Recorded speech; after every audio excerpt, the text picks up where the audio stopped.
Hey guys, Miss Peterson here, and welcome to AP Chemistry Lecture 3-2, which is about gases. We'll be talking about how we describe a gas, about its pressure, volume, temperature. We'll learn about Dalton's Law of partial pressures, a little bit on kinetic molecular theory, and some of the similarities and differences between real gases and ideal gases. This is AP Chem Topics 3.3, 3.5, and 3.6. You can find it in your textbook in sections 10.1, 10.2, 10.6, and 10.7. And we'll also be doing that FET simulation on gases, some demonstrations, and the molar volume of a gas lab. So, how do we describe gases? Okay, there are kind of four key variables that we'll talk about. We'll talk about the quantity of the gas, which we use a lowercase n for. It's how much you have, and we typically measure that in moles, okay? We could also measure it in grams and then just use its molar mass to convert to moles. Temperature of a gas.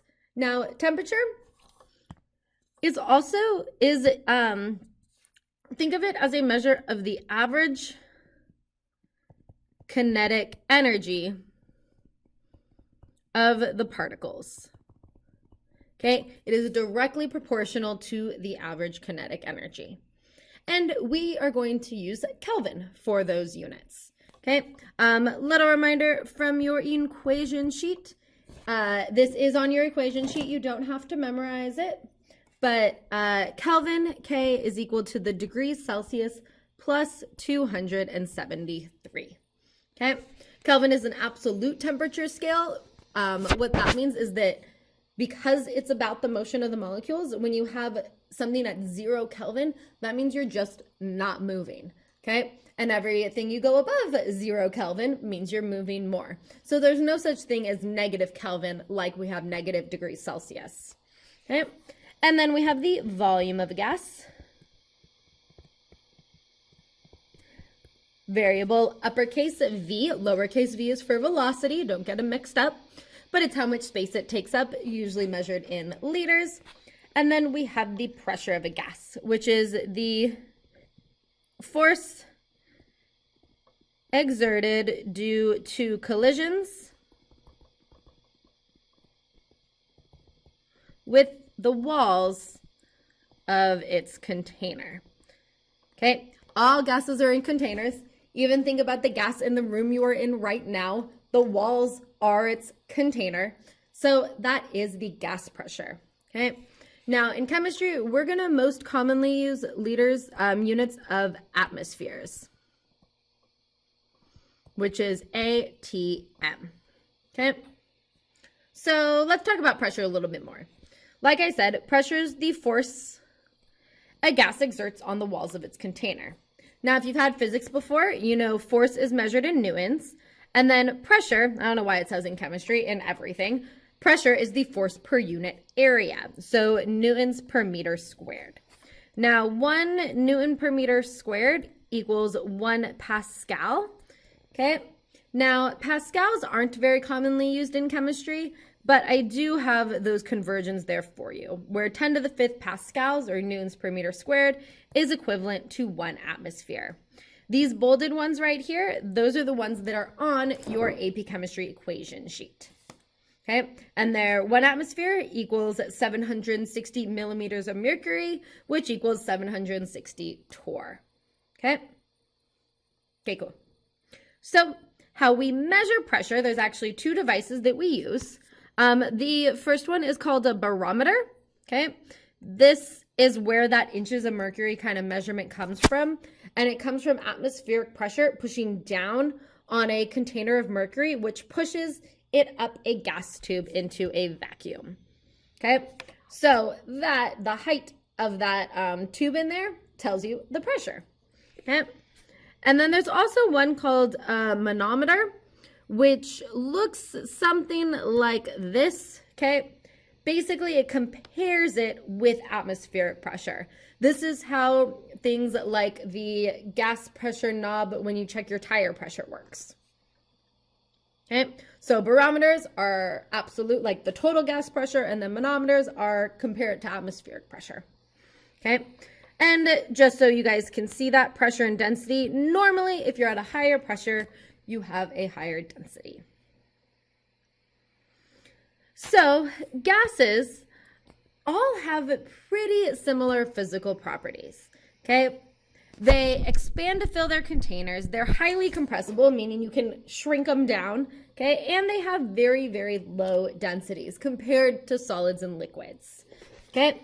They're composed of mostly non-metallic elements, okay, with simple formulas and low molar masses, okay? That also means that they're gonna have low intermolecular forces, okay? And then here's some examples of common gases that are gases at room temperature. Anything can be a gas if you heat it up enough or give it enough energy, but ones that are gases at room temperature are typically pretty small molecules, okay? If you look at this chart here, I think the biggest one is maybe propane, C3H8.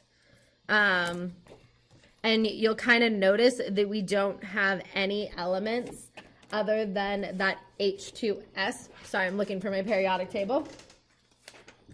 Always have your periodic table next to you when you're doing chemistry. Yeah, a couple of them have sulfur, but nothing beyond that like third row of the periodic table. Now, in chemistry, a lot of times you're going to hear at STP. Now, STP is standard temperature and pressure. Okay, it is the normal atmospheric pressure at sea level and then 0 degrees Celsius. Okay, so it is 1 atmosphere or 760 torr and 0 degrees Celsius. And actually it is on your equation sheet, so you don't even have to memorize it. Okay, on equation sheet. What else is on your equation sheet is Dalton's law of partial pressures.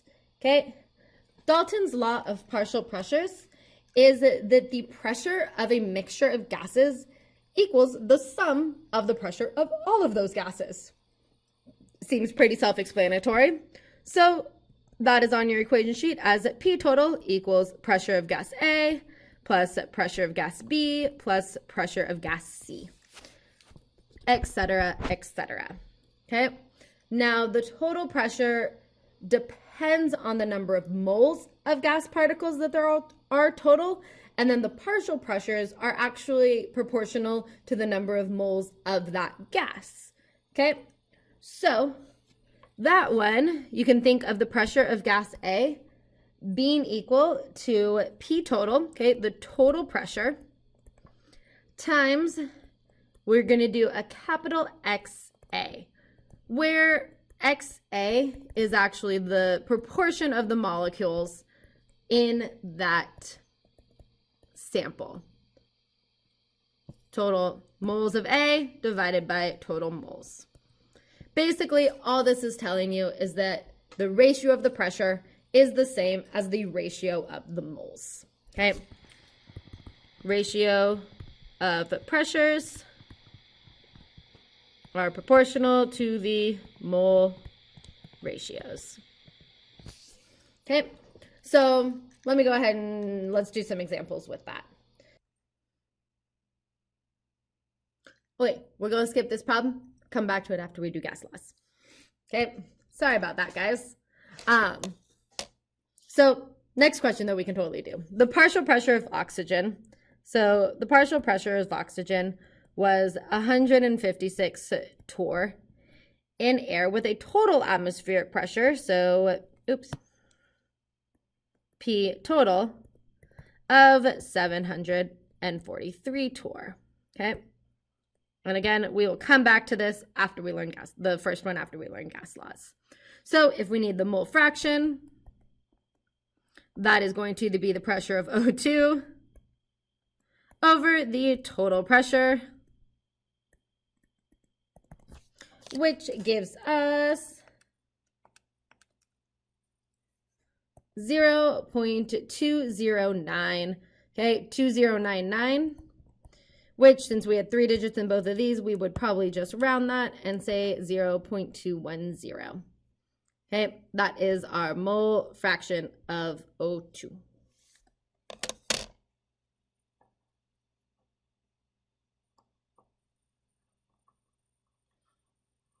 Okay, so Next up, we're going to talk about kinetic molecular theory. Okay, kinetic molecular theory is a set of assumptions that we make about gases. Okay, and these are assumptions that are considered an ideal gas. Basically, it says all particles are in constant random motion. All collisions between the particles are completely elastic. That means that kinetic energy is conserved. Okay, the volume of the particles in a gas is negligible. That means you have small particles and big spaces between them. Okay, and that the average kinetic energy of the molecules is proportional to its Kelvin temperature. Okay, now some of the limitations of this is that it neglects any intermolecular forces between gas particles. Okay, it says that the particles are not interacting. Okay, particles do not interact. And we know that that is not completely true. If you have a gas molecule that does have some pretty strong intermolecular forces, but you heat it up so that it is a gas, it's going to behave less ideally than something that doesn't, okay? Water vapor is not very close to an ideal gas, okay? Now, along with that, we also have to assume that they're really far apart. So that is very true at low pressures, okay? At low pressures, the gases are far apart and not interacting much. But the higher the pressure and the lower the temperature, why do you think a lower temperature causes things to be less ideal?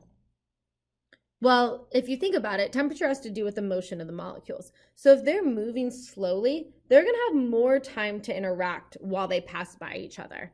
So that means that the lower the temperature, the more a gas deviates from ideal behavior. It doesn't live up to those assumptions quite as cleanly. Okay. Now, this right here is called a Maxwell Boltzmann distribution. Okay, and it has to do with the temperature and the average kinetic energy and the speed of the particles. So at any temperature, there's some molecules moving fast and some molecules moving slow. This we know pretty intuitively. If I have a cup of my H2O here, eventually, if I left it out for long enough, it would all evaporate. Now, it's not going to turn into a gas because it's boiling, just because every now and then, some of those molecules on a surface have a high enough speed to escape from the surface. Okay. So that's why temperature is an average. And as temperature increases, okay, you can see this distribution here, the distribution gets wider, okay? Not the area beneath it. The area beneath it actually has to do with the number of molecules.